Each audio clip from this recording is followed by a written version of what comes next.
৮ March আন্তর্জাতিক নারী দিবস। নারী অধিকার, সমতা ও ক্ষমতায়নের দাবিকে সামনে রেখে বিশ্বজুড়ে দিবসটি পালন করা হয়। ২০ শতকের শুরুতে যুক্তরাষ্ট্রের নারী শ্রমিকদের আন্দোলনের প্রেক্ষাপটে এই দিবসের সূচনা। ১৯১০ সালে কোপেনহেগেনে সমাজতান্ত্রিক নেতা ক্লারা জেটকিন আন্তর্জাতিক নারী দিবস পালনের প্রস্তাব দেন। পরবর্তীতে ১৯৭৫ সালে জাতিসংঘ আনুষ্ঠানিকভাবে দিবসটি উদযাপন শুরু করে। বর্তমানে প্রতি বছর জাতিসংঘ নির্ধারিত একটি প্রতিপাদ্যকে সামনে রেখে বিশ্বব্যাপী নানা কর্মসূচি পালিত হয়। বিশ্বব্যাপী নারীর অগ্রগতি দৃশ্যমান হলেও বৈষম্যের চিত্র এখনও স্পষ্ট।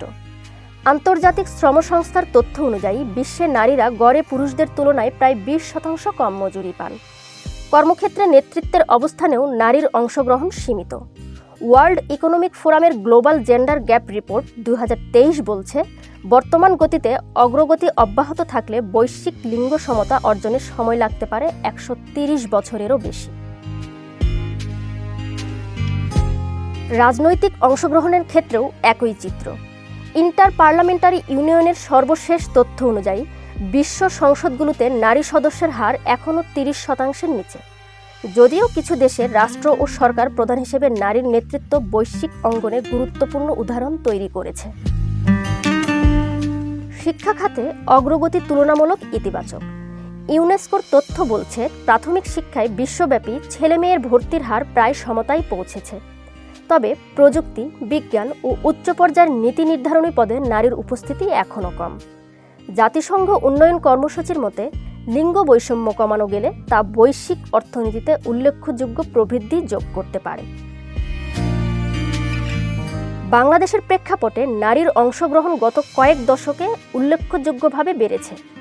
তৈরি পোশাক শিল্পে প্রায় ৬০% কর্মী নারী, যা দেশের রপ্তানি আয়ে গুরুত্বপূর্ণ ভূমিকা রাখছে। প্রাথমিক ও মাধ্যমিক শিক্ষায় লিঙ্গ সমতা অর্জনে বাংলাদেশ আন্তর্জাতিক স্বীকৃতি পেয়েছে। রাজনৈতিক অঙ্গনেও নারীর নেতৃত্ব দেশকে বৈশ্বিক আলোচনায় এনেছে।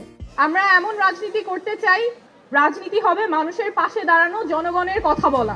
বাংলাদেশ পরিসংখ্যান ব্যুরোর শ্রমশক্তি জরিপ অনুযায়ী নারীর শ্রমশক্তিতে অংশগ্রহণের হার পুরুষদের তুলনায় এখনও অনেক কম।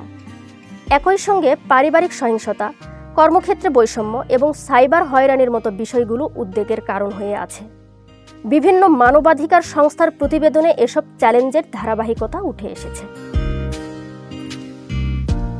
বিশেষজ্ঞদের মতে, নারীর ক্ষমতায়ন কেবল অর্থনৈতিক অংশগ্রহণে সীমাবদ্ধ নয়। এটি সমান মজুরি, নিরাপদ কর্মপরিবেশ, সিদ্ধান্ত গ্রহণে অংশগ্রহণ এবং সামাজিক মানসিকতার পরিবর্তনের সঙ্গে গভীরভাবে সম্পৃক্ত। টেকসই উন্নয়ন লক্ষ্যমাত্রার ৫ নম্বর লক্ষ্য লিঙ্গ সমতা অর্জন এবং সকল নারী ও কন্যা শিশুর ক্ষমতায়ন নিশ্চিত করার আহ্বান জানায়, যার লক্ষ্য সময়সীমা ২০৩০ সাল। আন্তর্জাতিক নারী দিবস তাই কেবল প্রতীকী উদযাপন নয়, এটি অর্জন ও সীমাবদ্ধতার পর্যালোচনা করার একটি সুযোগ। সমতার পথে অগ্রগতি যতটা গুরুত্বপূর্ণ, ততটাই গুরুত্বপূর্ণ অবশিষ্ট চ্যালেঞ্জগুলো চিহ্নিত করে কার্যকর পদক্ষেপ গ্রহণ করা। নারীর অধিকার নিশ্চিত করা কেবল সামাজিক ন্যায় বিচারের প্রশ্ন নয়, এটি টেকসই উন্নয়ন ও সামগ্রিক অগ্রগতির পূর্বশর্ত।